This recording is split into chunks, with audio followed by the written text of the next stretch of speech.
Bueno, yo quería iniciar la reflexión sobre este Real Decreto Ley precisamente señalando algo que me ha llamado poderosamente la atención.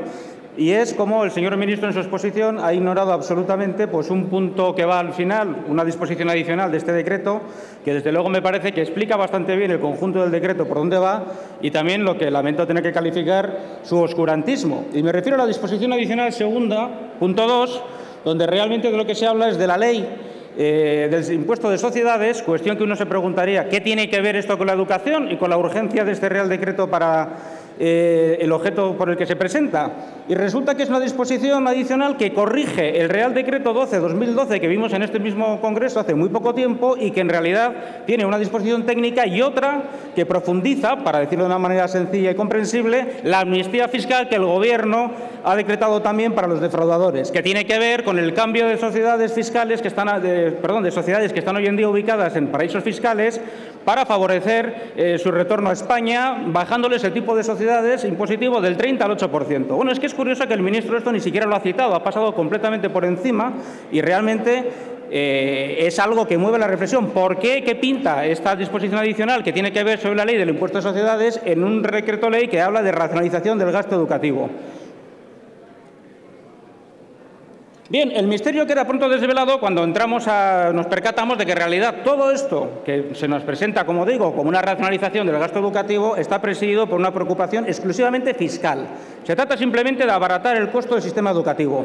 Bien, hemos de decir que esto en principio no es en sí mismo malo. Se puede, por supuesto, en una situación de crisis como la actual, proponer medidas de ahorro y de mejora de la inversión en educación, para conseguir mejores retornos de la inversión pública en este campo. Pero lo malo es que este Real Decreto no habla de eso. Lo que realmente usted nos ha traído aquí es, sobre todo, un cambio subrepticio del modelo de universidad en España. Ha dicho antes, además, al inicio de su exposición, que esto no es la reforma educativa que nos van a traer, que por supuesto esperamos con muchísimo interés y esperamos que no venga en forma de Real Decreto Ley, sino que son una serie de disposiciones previas para cimentar esos cambios educativos que nos van a proponer.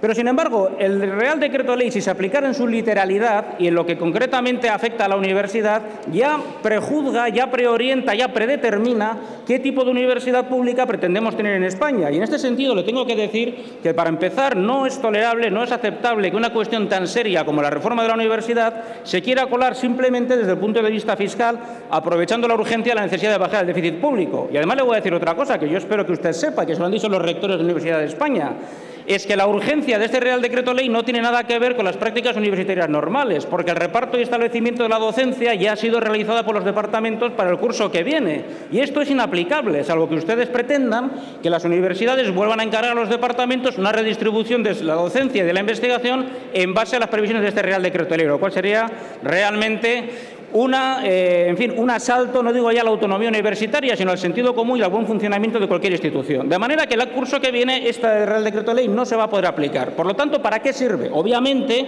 sirve para cambiar, como digo, de una manera subrepticia y consiguiendo soliviantar, lo cual tiene mucho mérito, a todos los rectores de España, lo que es el modelo de universidad. ¿En qué sentido? ¿Solamente por las tasas? No. Básicamente porque ustedes aquí lo que están haciendo es introducir que a partir de ahora va a haber dos tipos de profesorado distinto, uno dedicado a la docencia y otro dedicado a la investigación, y que además el acceso a esas categorías de docencia y de investigación se va a conseguir vía veteranía. Es volver a la mentalidad chusquera del extinto servicio militar obligatorio. Sí, señor. Porque para conseguir 3 sexenios consolidados hace falta, por lo menos, haber trabajado en la universidad 18 años, por lo menos. Evidentemente, si se está diciendo que el que accede a la docencia basada en la investigación necesita al menos 3 sexenios, estamos hablando del profesorado más veterano. ¿Pero qué es lo que ocurre en la universidad? Que el profesorado que más investiga es el más joven. Y precisamente ese profesorado, que es el que tiene mejor rendimiento en investigación y el que muchas veces se contrata o se saca a concurso la plaza por el perfil de investigación, va a ser dedicado a la docencia. Y además, ¿en qué condiciones? Bueno, han montado ustedes un lío impresionante con los créditos. Los créditos ECTS, el European Credit Transfer System, se creó para medir en el sistema Erasmus la convalidación de créditos entre universidades españolas y de otros países. Y ahora estos créditos ECTS milagrosamente se convierten en la medida del esfuerzo laboral del personal universitario funcionario. Aprovecho para decirles que se han olvidado ustedes por completo del profesorado con contrato laboral. No sé lo que piensan hacer con él o qué lugar se le reserva en el sistema universitario español, pero aquí desde luego no está. Y en muchas universidades y facultades y departamentos el profesorado laboral es una parte muy considerable de la plantilla docente general. Y aquí ni siquiera se le cita. Ni siquiera sabemos qué es lo que va a ocurrir con sus contratos o con su dedicación, salvo que ustedes tengan en mente, y no lo hayan dicho, el ir prescindiendo de este profesorado. Por lo tanto, al final va a resultar que la veteranía va a ser, como digo, la vía de acceso y no la excelencia académica. ¿Se puede saber qué concepto tienen ustedes de excelencia académica, de excelencia educativa, cuando resulta que lo que importa es la habilidad para conseguir sexenios, que muchas veces tiene mucho más que ver también con la lectura atenta del BOE que con la excelencia de la investigación?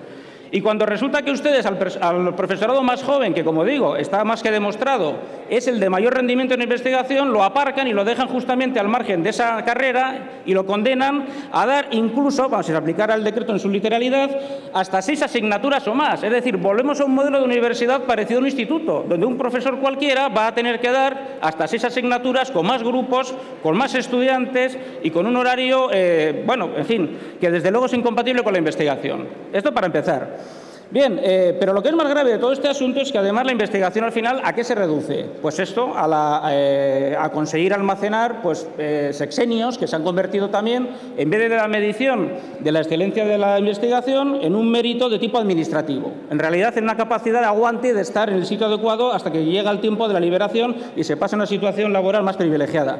Esto además, y voy terminando, quizás el aspecto más grave del asunto es que prácticamente impediría, si se aplicara tal y cual está aquí, la renovación de las plantillas de las universidades. Es decir, ¿ustedes creen que a estas alturas del siglo XXI se pueden tener universidades con una edad media, de provectos señores con barba o de señoras ya maduras, paseando por los claustros, donde no hay apenas jóvenes porque los que hay están dedicados además a dar 6 asignaturas o 7 y a tareas de tipo administrativo, y donde además la renovación, que es exigida por el propio cambio constante de las disciplinas y de el cambio de los conocimientos, es prácticamente imposible hasta que se haya dado la extinción fisiológica, física, de las actuales plantillas universitarias?